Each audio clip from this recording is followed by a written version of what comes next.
ಯಾವ್ದಾದ್ರೂ ದೇವಸ್ಥಾನಕ್ಕೆ ಹೋಗುವಾಗ ಕಾರಲ್ಲಿ ಡ್ರಾಪ್ ಹಾಕ್ಬಿಟ್ರೇನೆ ನಮ್ ಬಿಲ್ಡಪ್ಗಳು ಹಿಡಿಯಕ್ಕಾಗಲ್ಲ. ಒಂದಾನೊಂದು ಕಾಲದಲ್ಲಿ ರಾಜನ ಮಗ ರಾಜನಾದ ಕಥೆಯಲ್ಲ ಇದು, ಸಿದ್ದರಾಮಯ್ಯನ ಕಥೆ ಇದು. ಅಟಲ್ ಬಿಹಾರಿ ವಾಜಪೇಯಿ ಅವರು ಮಾ ದುರ್ಗಾ ಅಂತ ಕರೆದಿದ್ರು. ನಿಮ್ಮ ನಾಯಕರೇ ನಮ್ಮ ಪಕ್ಷವನ್ನ ಹೊಗಳಿದಾಗ ನಮ್ಮ ಸಿಎಂ ಡಿಸಿಎಂ ನ ಹೊಗಳೋ ಕನಿಷ್ಠ ಸೌಜನ್ಯ ತೋರಿಸಲಿಲ್ಲಲ್ವಾ ಸರ್ ನೀವು? ಸಿದ್ದರಾಮಯ್ಯನವರು ಕರ್ನಾಟಕದ ಭವಿಷ್ಯ. ಬಂಧುಗಳೇ, ಇಂದಿನ ಈ ಒಂದು ಕಾರ್ಯಕ್ರಮ ಕರ್ನಾಟಕ ರಾಜ್ಯದ ರಾಜಕೀಯ ಇತಿಹಾಸದಲ್ಲಿ ಸುವರ್ಣಾಕ್ಷರದಲ್ಲಿ ಬರೆದಿರ್ತಕ್ಕಂಥ ಒಂದು ಕಾರ್ಯಕ್ರಮ. ಶಿಸ್ತಿನಿಂದ ನಡಿಬೇಕು, ಯಶಸ್ವಿಯಾಗಿ ನಡಿಬೇಕು. ದಯಮಾಡಿ ನೀವು 2ನೇ ಸಾಲಲ್ಲಿ ಕುಳಿತಿರ್ತಕ್ಕಂಥವ್ರು 3ನೇ ಸಾಲಿಗೆ ಹೋಗ್ಬೇಕು ಅಂತೇಳಿ ಪ್ರಾರ್ಥನೆ ಮಾಡ್ಕೊಳ್ತಾ ಇದ್ದೀನಿ. ಈಗ ಸಭೆಯನ್ನು ಉದ್ದೇಶಿಸಿ ಚಿಕ್ಕಬಳ್ಳಾಪುರ ವಿಧಾನಸಭಾ ಕ್ಷೇತ್ರದ ಶಾಸಕರಾದಂತಹ ಸನ್ಮಾನ್ಯ ಪ್ರದೀಪ್ ಈಶ್ವರ್ ಅವರು 1-2 ನಿಮಿಷ ಮಾತಾಡಬೇಕು ಅಂತೇಳಿ ಮನವಿ ಮಾಡಿಕೊಳ್ತೇನೆ.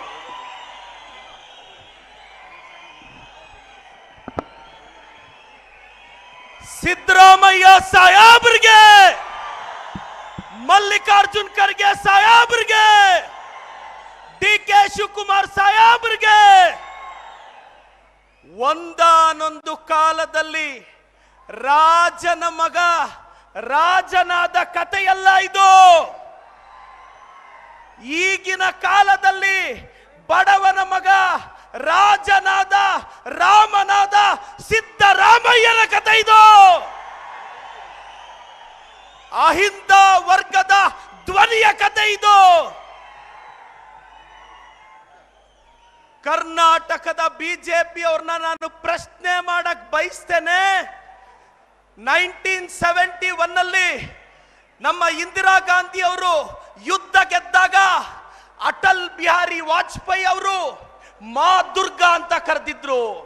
ಇವತ್ತು ಅಟಲ್ ಬಿಹಾರಿ ವಾಜಪೇಯಿ ಅವರು ಕಟ್ಟಿ ಬೆಳೆಸಿದ ಪಕ್ಷದಲ್ಲಿರುವ ಬಿಜೆಪಿ ಅವ್ರನ್ನ ಕೇಳ್ತೀನಿ, ಒಳ್ಳೇದು ಮಾಡಿದಾಗ ನಿಮ್ಮ ನಾಯಕರೇ ನಮ್ಮ ಪಕ್ಷವನ್ನ ಹೊಗಳಿದಾಗ ಗ್ಯಾರಂಟಿಗಳು ಕೊಟ್ಟು ಬಡವರು ಹೊಟ್ಟೆ ತುಂಬಿಸ್ತಿದ್ರೆ ನಮ್ಮ ಸಿಎಂ ಡಿಸಿಎಂ ನ ಹೊಗಳೋ ಕನಿಷ್ಠ ಸೌಜನ್ಯ ತೋರಿಸಲಿಲ್ಲಲ್ವಾ ಸರ್ ನೀವು?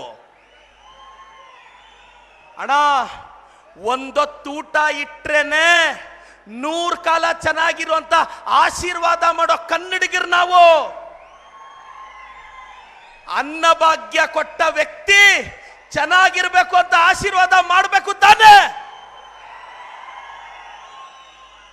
ಯಾರಿಗಾದ್ರೂ ಕಷ್ಟದಲ್ಲಿ 2,000 3,000 ಸಾಲ ಕೊಟ್ರೇನೆ ಊರೆಲ್ಲ ಹೇಳ್ಕೊಂಡು ಬಿಲ್ಡಪ್ ಕೊಡೋ ಜನರೇಷನ್ ನಲ್ಲಿ ತಿಂಗಳಿಗೆ 2,000 ಕೊಡ್ತಿದೀವಲ್ಲಣ್ಣ. ಯಾವ್ದಾದ್ರೂ ದೇವಸ್ಥಾನಕ್ಕೆ ಹೋಗುವಾಗ ಕಾರಲ್ಲಿ ಡ್ರಾಪ್ ಹಾಕ್ಬಿಟ್ರೇನೆ ನಮ್ ಬಿಲ್ಡಪ್ಗಳು ಹಿಡಿಯಕ್ಕಾಗಲ್ಲ. ಅಂತದ್ದು ಬಸ್ಸಲ್ಲಿ ಉಚಿತ ಪ್ರಯಾಣ ಕೊಡ್ತಿದೀವಲ್ಲ ಸರ್. ಕರ್ನಾಟಕದ ಮಹಿಳೆಯರನ್ನ ವಿನಂತಿಸ್ತೇನೆ, ಅಮ್ಮ 2,000 ಬಿಜೆಪಿ ಅವ್ರ ಹತ್ರ ಬಯಸ್ಕೊಂಡು ನಮ್ಮ ಸರ್ಕಾರ 2,000 ನಿಮ್ಮ ಮನೆಗೆ ಕೊಡ್ತಿದೆ, ನಿಮ್ಮ ಮಕ್ಕಳ ಭವಿಷ್ಯಕ್ಕಾಗಿ ಕೊಡ್ತಿದೆ. ಅನ್ನಭಾಗ್ಯ ಕೊಟ್ಟಿದ್ದೀವಿ, ಗೃಹ ಜ್ಯೋತಿ ಕೊಟ್ಟಿದ್ದೀವಿ. ನಮ್ಮ ಕೈ ಬಿಡಲ್ಲ ಅನ್ನೋದಿಕ್ಕೆ 3 ವಿಧಾನಸಭಾ ಕ್ಷೇತ್ರದ ಚುನಾವಣೆಯೇ ಕೈಗನ್ನಡಿ. ಕರ್ನಾಟಕದ ರಾಜಕಾರಣದಲ್ಲಿ 3 ಜನ ತ್ರಿಮೂರ್ತಿಗಳಿದ್ದಾರೆ. ಒಂದು ದಲಿತ ಸಮುದಾಯದಲ್ಲಿ ಹುಟ್ಟಿ ಬಡತನದಲ್ಲಿ ಬೆಳೆದು ಎಐಸಿಸಿ ಅಧ್ಯಕ್ಷರಾದಂತ ಮಲ್ಲಿಕಾರ್ಜುನ್ ಖರ್ಗೆ ಸಾಹೇಬ್ರು ನಮ್ಮ ಭರವಸೆ. ಬಡತನದಲ್ಲಿ ಹುಟ್ಟಿ ಚಾಮುಂಡಿ ಆಶೀರ್ವಾದದಿಂದ ಬೆಳೆದ ಸಿದ್ದರಾಮಯ್ಯನವರು ಕರ್ನಾಟಕದ ಭವಿಷ್ಯ. ಕನಕಪುರದ ರೈತನ ಮಗ ಈ ರಾಜ್ಯದ ಉಪಮುಖ್ಯಮಂತ್ರಿ ಆಗಿರೋದು ನಮ್ಮ ಭರವಸೆ. ನಾನೆಲ್ಲ ಜನಕ್ಕೆ ಕೇಳಕ್ ಇಷ್ಟಪಡ್ತೀನಿ, ನಮ್ಮ ಸರ್ಕಾರ ಸದೃಢವಾಗಿದೆ, ನಾವು ಒಗ್ಗಟ್ಟಾಗಿದ್ದೀವಿ.